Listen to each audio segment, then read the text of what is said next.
previous owners of my older home cut a corner or two. For example, hinges and handles that had been painted over with latex paint. While they still function properly, they no longer have a clean and polished look. The simplest solution is to remove and replace the old hardware, but if it dates back to the original construction of your home, you may have trouble finding it in stores. You may also wish to retain a little of that vintage charm that comes with the original hardware. This leaves you with several options. You can scour the internet for matching hardware in new or gently used condition, which will prove to be a lengthy and often expensive process. You can start from scratch and take steps to refit a new style of hinge, which may lead to replacing or patching the existing door. This also could get expensive. Or you can take the earth-friendly and sustainable route of refreshing and upcycling the original hardware. In this tutorial, I'm going to show you how easy and economical this process can be. All you will need for this project are a few things from around the house. The old painted hardware, screws. You may be able to reuse the original screws. If not, switching the outdated flathead screws for new Phillips head screws in matching size and length is preferred for future removal. A flathead and/or Phillips screwdriver or drill, depending on mounting screws and your preference of hand or power tool. A utility knife, an old toothbrush. I prefer to use bamboo. An aluminum pan, a heat source. Any way you choose to boil water works fine.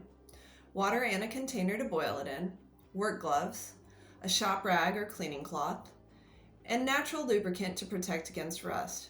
I recommend a recipe for do-it-yourself lubricant, similar to WD-40, which is 90% olive oil and 10% acetate.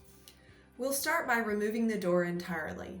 Hopefully, the screws haven't been painted over excessively, but if they have, you will have to chip away at the surface paint using a tool or a utility knife. Be careful not to slip and gouge the trim piece that the hinge is mounted to. Once the door is off and moved to a flat surface, begin removing the handles and hinges entirely. This may require more clearing of surface paint. Sometimes you can break the paint seal around the screw by using a flat screwdriver or apply pressure to wedge behind the hinge. Be gentle and use care when removing them to keep from damaging the door. If the old screw requires a flathead screwdriver, I recommend using a hand tool instead of a power tool and plenty of pressure to get the screw removal started. After you get the old screws moving, you can use your power driver to remove it the rest of the way. Now, place your painted hardware in the metal pan and submerge in boiling water. Let these soak 15 minutes or so.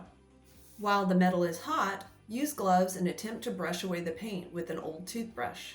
If it resists removal, soak again in boiling water until the paint loosens. Thoroughly dry your cleaned hardware and apply a coat of natural lubricant to prevent rust and protect against the elements. Rotate the hinges to get the lubricant worked in and use a cloth to shine the bare metal. Now it's time to reinstall your refreshed hardware. I cleaned around the old site and repainted the door to match the newly painted trim and walls. Again, trading those old screws out for Phillips style will save you from future frustrations, as they are easier to remove. With the coat of overpaint removed from the original hardware, the natural patina shows through, giving it a more classic appearance while saving you money and keeping discarded yet usable parts from entering the waste stream. If you do discard usable parts, donate them to a resale store that specializes in upcycling construction materials. Thank you for watching, and be sure to check out these other valuable resources on earth-friendly home solutions.